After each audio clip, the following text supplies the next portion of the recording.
자, 그러면 교과서 120쪽 내용을 이제 보도록 할게요. 다음 문장에서 한글 맞춤법에 맞는 단어를 고르고 이와 관련된 한글 맞춤법 규정을 연결해 보자 했을 때 아까 다 했던 건데 뭔데서 뭐예요? 앞에 거예요? 두 번째 거예요? 그죠? 두 번째 게 되겠죠? 다듬이 소리가 들린다. 그럼 얘는 규정이 어떤 규정이었어요? 제 19항 규정에 해당이 되겠죠? 그 다음에 니은을 볼게요. 친구가 온다기에 마중, 마둥 뭐를 넣으면 될까요? 마중이 되겠죠. 그리고 얘는 19항의 붙임 규정이었습니다. 그 다음에 디귿을 볼게요. 산들 바람에 이파리가 흔들렸다 라고 했을 때 앞이에요, 뒤에요? 그렇죠. 앞이 되겠죠. 그리고 얘는 20항의 붙임 규정이 되겠습니다. 자, 그 다음에 사건의 실상을 낱낱이 밝혀냈다 했을 때 이 낱낱이는 두 번째 게 되겠죠. 그래서 얘는 제20항 규정에 해당이 됩니다. 자, 그러면 밑에 한번 볼게요. 위 한글 맞춤법 규정을 참고하여 다음 학생들의 궁금증에 답해보자 했어. 알은 힘이다 라고 했을 때 그럼 이 알은 맞춤법에 맞는 표기일까? 라고 했더니 그러게 우리 동네에 있는 가게에는 묶음 상품이라고 쓰여 있는 걸 본 적이 있어. 왜? 그렇게 쓴 거지? 라고 되어 있는 거죠. 자, 얘는 뭐에 따라서 보면 될까요? 그렇죠. 아까 봤던 위에 한글 맞춤법 제 19항을 보면 되겠죠. 19항에 따르면 어간에 미음이 붙어서 명사로 된 것은 그 어간의 본 모양을 밝혀 적어야 한다 라는 규정이 되겠죠. 그래서 따라서 알다의 어간은 뭐가 되겠어요? 그렇죠. 알이 되겠죠. 알의 본 모양을 밝혀서 그래서 암 그리고 묵다의 어간 묵의 본 모양을 밝혀서 묶음이라고 적어야 하는 것이다. 다시 설명해 보면 한글 맞춤법 아까 제 19항 있었죠. 이 19항에 보면은 이나 여기 음이나 미음이 붙어서 명사로 된 것은 그 어간의 원형을 밝혀서 적는다고 했잖아요. 그죠? 다시 내려와 보면 여기 알은 뭐냐면 알다에서 온 거예요. 알다. 그랬을 때 요 알이 있죠.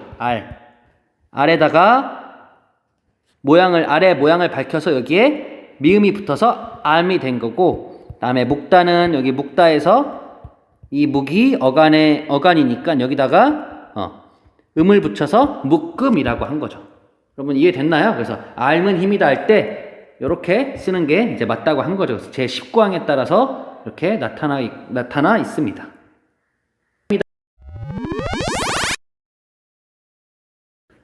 자, 다음을 볼게요. 자, 다음은 교과서 121쪽 학습활동을 보도록 하겠습니다. 다음 만화에 제시된 국어사전을 참고하여 기역 리을의 괄호 안에 알맞은 말을 골라보자 했을 때 보면은 안건을 회의에 붙입니다가 맞을까? 붙입니다가 맞을까? 정말 헷갈려. 그랬더니 여기에 써있죠. 다음 주 안건을 학생회의에 붙입니다라고 돼 있으니까 그럼 헷갈릴 때는 국어사전을 찾아보자. 굉장히 올바른 행동이죠. 했을 때 여기에 붙이다는 동사로 편지나 물건 혹은 일정한 수단 물건 따위를 일정한 수단이나 방법을 써서 상대에게 보내는 것을 붙이다라고 한대요. 그다음에 또 하나는 어떤 문제를 다른 곳에 넘겨서 맡기는 그거를 붙이다.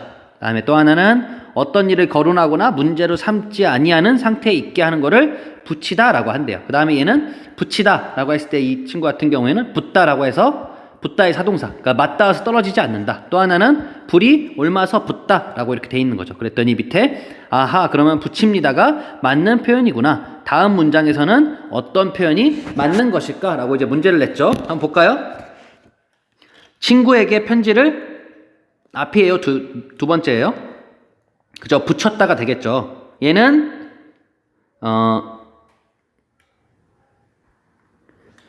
붙였다니까 편지니까 여기에 해당이 되겠죠. 여기에. 그래서 편지나 물건 따위를 일정한 수단이나 방법을 써서 상대에게 보낸다고 했으니까 얘는 붙였다라고 하면 되겠고요. 그 다음에 두 번째 볼게요. 벽에 메모지를 빼곡히 붙였다. 어떤 게 맞을까요? 그죠? 뒤에 게 맞겠죠? 붙였다. 그래서 이 친구 같은 경우에는 여기에 해당이 되겠죠. 그래서 맞닿아서 떨어지지 아니한다. 그래서 붙어있다라는 의미가 되겠고, 그 다음에 여행 계획을 비밀에 붙여라 했을 때 앞이에요, 뒤에요?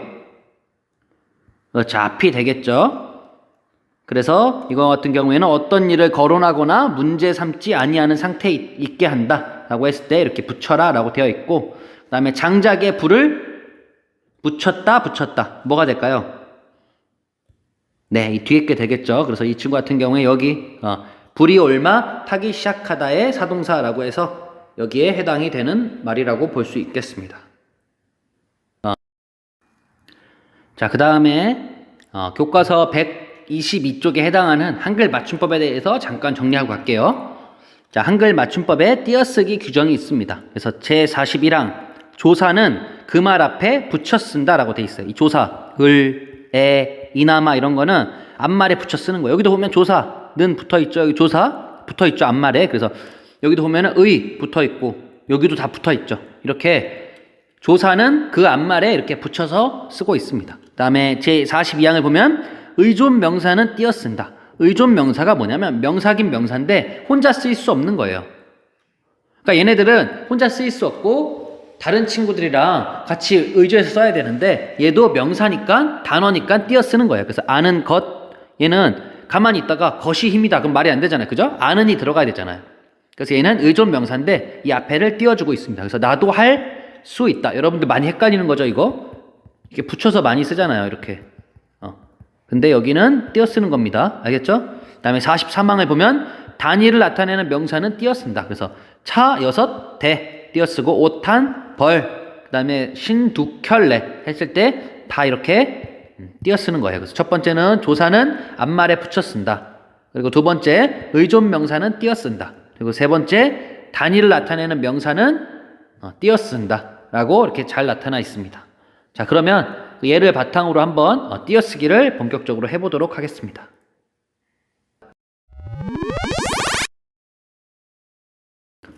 자, 그러면 교과서 122쪽을 보도록 하겠습니다. 122쪽을 보면 4번 한글 맞춤법의 띄어쓰기 규정을 참고하여 바르게 띄어쓰는 활동을 해보자. 이거 다 했었죠? 그 다음에 곧바로 문제로 들어갈게요. 다음 문장에서 밑줄 친 부분을 바르게 띄어 써보자 했을 때 소녀의 얼굴빛이 어디를 띄면 될까요? 눈같이 하였다. 여기서 어디를 띄면 될까요? 그렇죠. 여기를 띄면 되겠죠. 그래서 눈같이 하였다 라고 하면서 이 같이라는 게 체언 뒤에 쓰인 조사이므로 이 앞말에 붙여서 쓰고 여기는 다른 단어니까 띄어서 쓰고 있습니다. 자, 그 다음에 기억 부분 하나 더 볼게요. 친구와 같이 도서관에 가기로 했다. 여기는 어디를 띄어야 써요? 그죠? 친구와 같이. 왜냐면 이 와가 조사니까 이 뒤에 쓰는 거를 이렇게 띄어 써주는 거죠. 그래서 여기는 붙여주고 여기는 띄어 쓰고. 자, 그 다음에 니은을 볼게요. 이제 믿을 것은 오직 실력뿐이다 했을 때 어디를 띄어야 돼요? 그렇죠. 오직 여기를 띄면 되고 그 다음에 여기는 띨지 안 띨지 헷갈리잖아요. 그죠? 근데 이 뿌는 보조사예요. 조사. 그래서 여기는 붙여 써줘요. 여기를 만약에 띈다고 하면은 이 뿌니 아마 의존 명사로 보는 헷갈리는 친구들도 있을 텐데 그게 아니라 얘는 조사기 때문에 이렇게 붙여 쓰고 있습니다. 자, 그 다음에 그는 그저 웃고 있을 뿐이었다. 여기서 띌 부분은 웃고 있을 뿐이었다. 자, 그러면 지금 여기는 붙여 쓰고 여기는 띄어 쓰는 이유가 있을까요? 네, 여기 나와 있는 이 뿐 같은 경우는 체언 뒤에 쓰인 보조사예요. 꾸며주는 여기가 받쳐주는 역할을 하는 거죠. 근데 여기서 나타나 있는 뿐은 관형사형 어미 을 뒤에 쓰인 의존 명사예요. 의존 명사. 그러니까 얘는 여기서 띄어 쓰는 이유가 의존 명사기 때문이에요. 얘는 의존 명사. 그러니까 한마디로 얘는 조사기 때문에 보조사기 때문에 붙여준 거고 얘는 의존 명사기 때문에 띄고 있습니다. 자, 그 다음부터 볼게요. 날씨가 추운데 외투를 입고 나가라 했을 때 어디를 띄면 될까요? 이거 그렇게 어렵지 않죠. 날씨가 추운데 이렇게 띄면 되겠죠. 그 다음에 그 책을 다 읽는데 3일이 걸렸다 하면 어디를 띄면 될까요? 그렇죠. 그 띄고 그 다음에 책을 띄고 그 다음에 다 띄고 읽는데 3일이 걸렸다 해서 원래는 여기도 그래서 이렇게 쓰면 되겠습니다. 그래서 그 책을 다 읽는데 이렇게 띄면 되겠죠. 자, 그 다음 리을을 볼게요. 고향을 떠나온 지 벌써 10년이 지났구나 했을 때 어디를 띄면 될까요? 고향을 띄고 그 다음에 떠나온 지 이렇게. 그래서 이 지 같은 경우에는 의존 명사이므로 띄워주는 거고 얘는 조사이므로 앞에다 이렇게 붙여주고 있는 거죠. 그 다음에 리을을 볼게요. 너는 어떻게 생각하는지 궁금해 라고 했을 때 어디를 띄면 될까요? 너는 그죠? 얘가 조사니까 여기는 붙여 써주고 이 다음은 띄어 써주고 그 다음에 어떻게 띄고 그 다음에 생각하는지 궁금해 이렇게 쓰면 되겠죠. 자, 그 다음에 여기 되게 어려운 부분이 나왔네요. 두 번째, 다음 글에서 띄었어야 할 부분에 V 표시를 해보자. 한번 해볼까요? 형편없는 띄면 되겠죠. 그 다음에 찹감만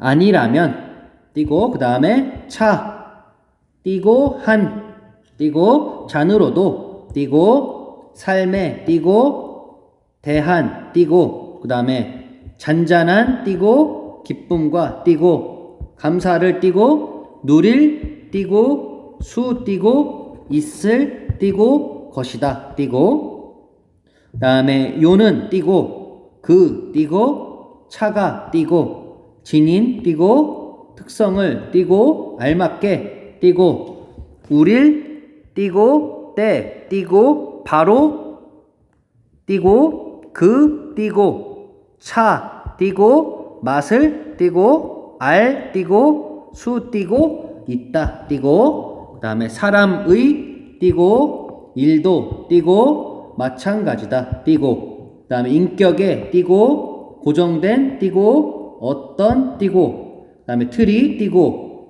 있는 띄고 것은 띄고 아니다 띄고 그 다음에 그 띄고 사람이 띄고 진인 띄고 좋은 띄고 덕성을 띄고 찾아낼 띄고 수 띄고 있다면 띄고 그는 띄고 내게 띄고 좋은 띄고 친구가 띄고 될 띄고 것이다 이렇게 잘 띄웠나요 여러분? 그래서 좀 어려운 부분도 있고 한데 이렇게 하나하나 띄어쓰기 하다 보면은 여러분도 금방 될 거예요. 그래서 여기까지 해봤습니다.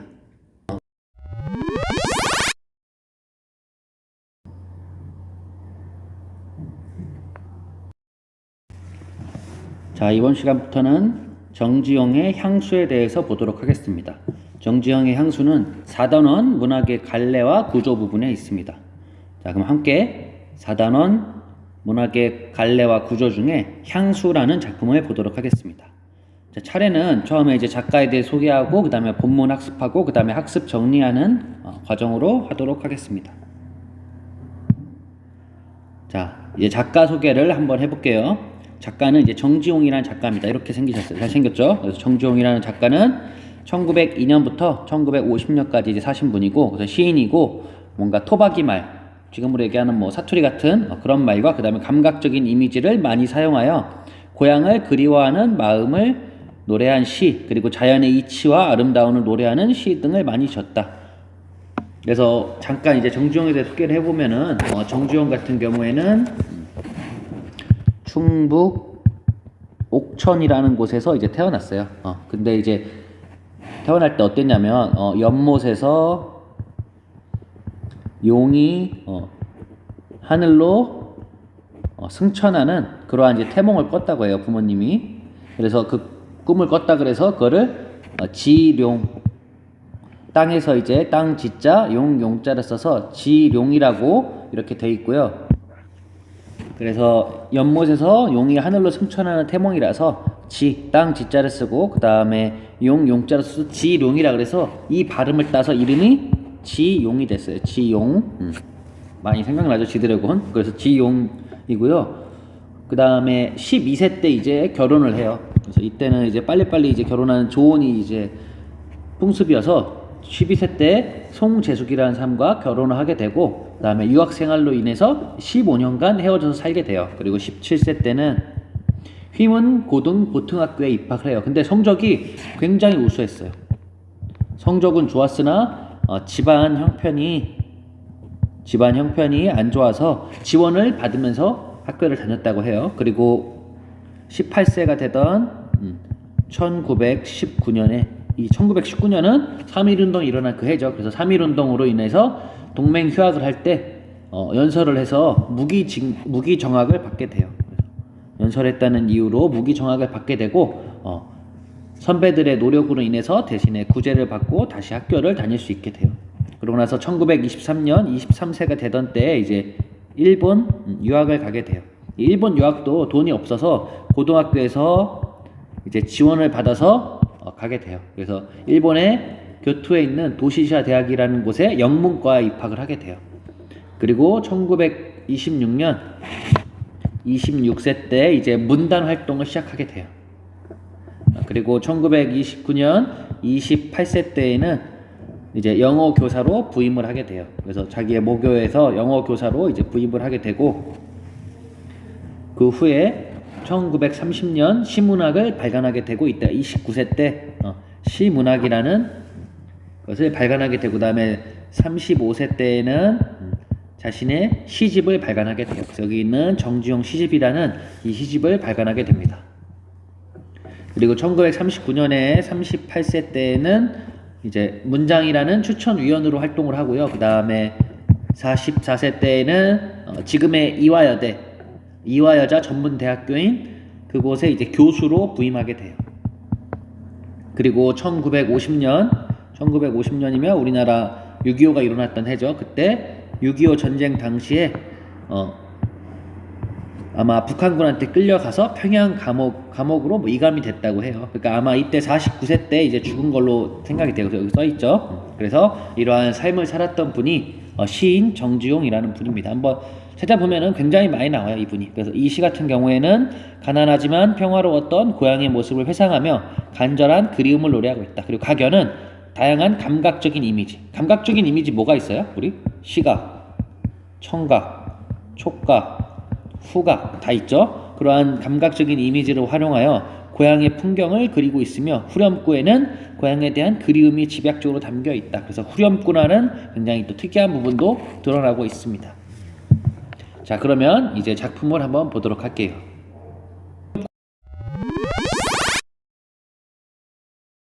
자, 그래서 이번엔 본문 학습을 하도록 하겠습니다. 자, 보면은 향수의 정주용을 보면 1년부터 총 5연까지 되어 있고요. 그래서 하나하나 연을 우선 보고 그 연에 대해서 하나하나씩 한번 탐구하는 활동을 하도록 합시다. 자, 그래서 보면은 넓은 벌 동쪽 끝으로 옛 이야기 지줄대는 실개천이 회돌아 나가고 얼룩배기 황소가 해설피 금빛 게으른 울음을 우는 곳, 그곳이 차마 꾸맨들 이칠리야 라고 해서 이 부분이 이제 아까 얘기했던 후렴구에 해당되는 부분이고요. 그 다음에 여기서 한번 찾아볼까요? 아까 다양한 감각적인 이미지가 드러난다고 했는데 우선 어떤 이미지가 드러나죠? 여기 넓은 벌 동쪽으로 실개천이 얼룩배기 황소. 이거는 얼룩배기라는 거는 뭔가 이렇게 얼룩이 지어있는 듯한 황소인데 이거는 뭘로 볼 수 있어요? 그죠? 시각. 이 부분은 시각적 이미지라고 할 수 있죠. 그 다음에 해설피라는 거는 해가 질 무렵이라는 해석이 조금 더 많아요. 그 다음에 금빛이라는 거는 시각적 이미지죠. 그리고 게으른 울음이라는 거는 청각적 이미지죠. 이렇게 간단히 볼 수 있는데 이따가도 보겠지만 금빛 게으른 울음을 우는 거, 울음인데 울음이 금빛이래요. 이거 좀 말이 안 되잖아요, 그죠? 그래서 여기에 대해서는 이따가 공감각적 표현이라고 그래서 이따 한번 볼게요. 여기에 간단하게. 자, 그러면 이 1년에서는 어떤 내용이 있었냐면 평화롭고 여유가 느껴지는 고향의 모습.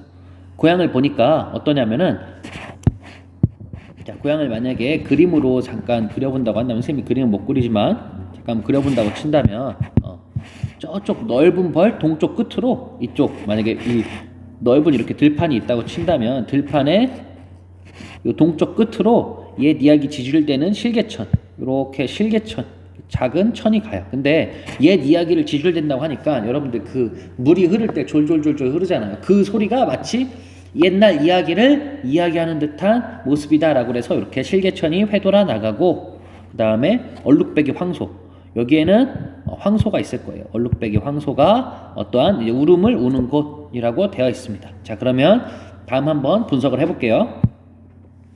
자, 한번 보면은 넓은 벌 동쪽 끝으로 옛 이야기 지줄되는 실개천이 회돌아 나가고 이 실개천이라는 게 아까 뭐 얘기하면 이제 물 그냥 냇가라고 좀 할까요? 냇가라고 만약에 본다면 이 냇가가 옛 이야기를 지줄거리는데 막 이야기를 한대요.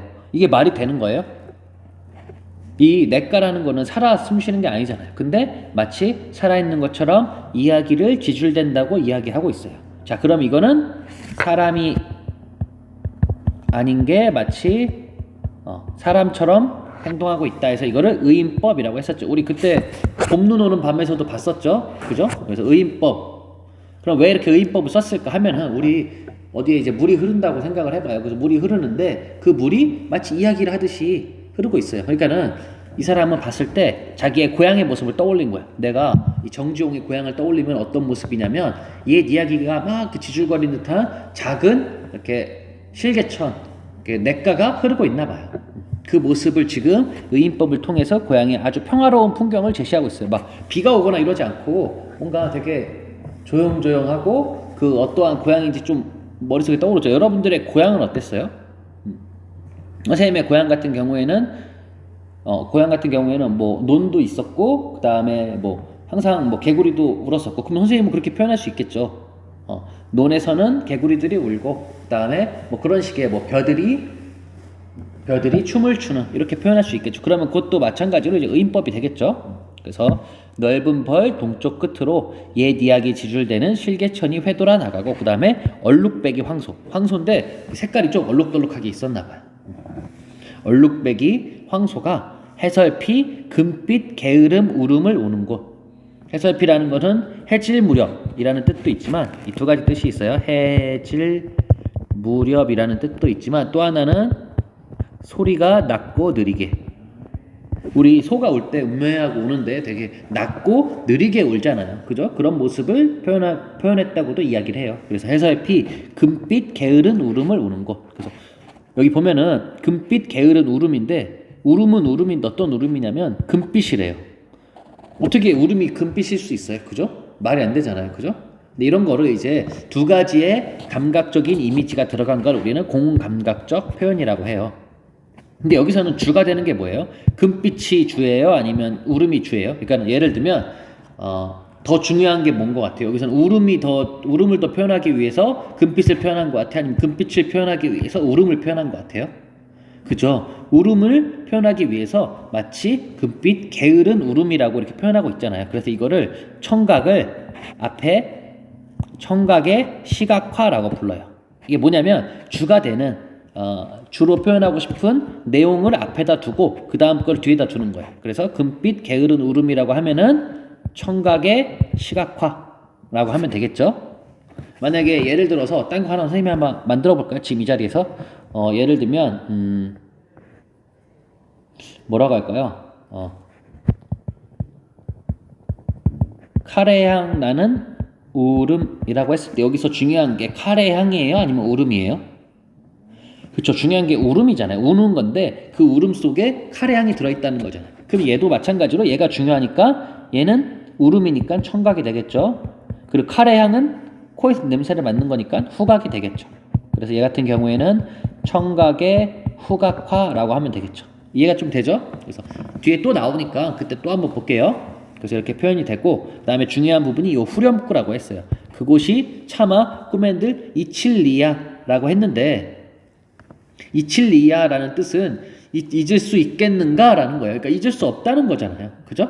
그래서 이 부분을 보면 왜 이렇게 그럼 후렴구를 왜 썼을까 하면은 세 가지 기능이 있어요. 첫 번째는 연 구분 및 시 전체의 통일성 부여. 이게 연을 구분해 줘요. 만약에 그곳이 차마 코맨드 이칠리야 하면은 여기까지가 1년이구나를 알 수가 있고, 그다음에 또 그곳이 차마 코맨드 이칠리야라고 돼 있으면 여기까지가 2년이구나 이렇게 알 수가 있고, 그다음에 시 전체에 얘를 넣어 줘 가지고 통일성을 주는 거예요. 그리고 또 하나는 운율을 형성해 줘요. 우리 흔히 보면은 뭐 여러분들 잘 아는 요새 노래 같은 거 보면은 운율, 리듬감이 들어가 있잖아요. 그게 다 이렇게 비슷한 후렴구에서 비슷한 걸 반복해 주잖아요. 그죠? 그래서 운율을 형성해 주고, 또 하나는 그리움의 정서를 환기시킨다. 너무 그리워서 나 그거 차마 잊을 수가 없어 라고 이렇게 표현하고 있는 부분이 되겠습니다. 자, 그래서 이렇게 1년을 봤는데 1년 같은 경우에는 아주 평화롭고 여유가 느껴지는 고향의 모습을 그리고 있습니다. 그래서 고향의 모습은 넓은 벌 동쪽 끝으로 이렇게 실개천이 이렇게 막 이야기하듯이 가고 있고, 그다음에 거기에 이런 이제 이렇게 이제 황소가 해설피 게으른 이렇게 울음을 우는 곳, 나 그곳은 차마 잊을 수가 없어 하면서 이제 정주영의 고향에 대해서 우리 한번 머릿속으로 그려보는 거예요. 어떤 모습인지. 자, 그래서 1년은 여기까지 봤습니다.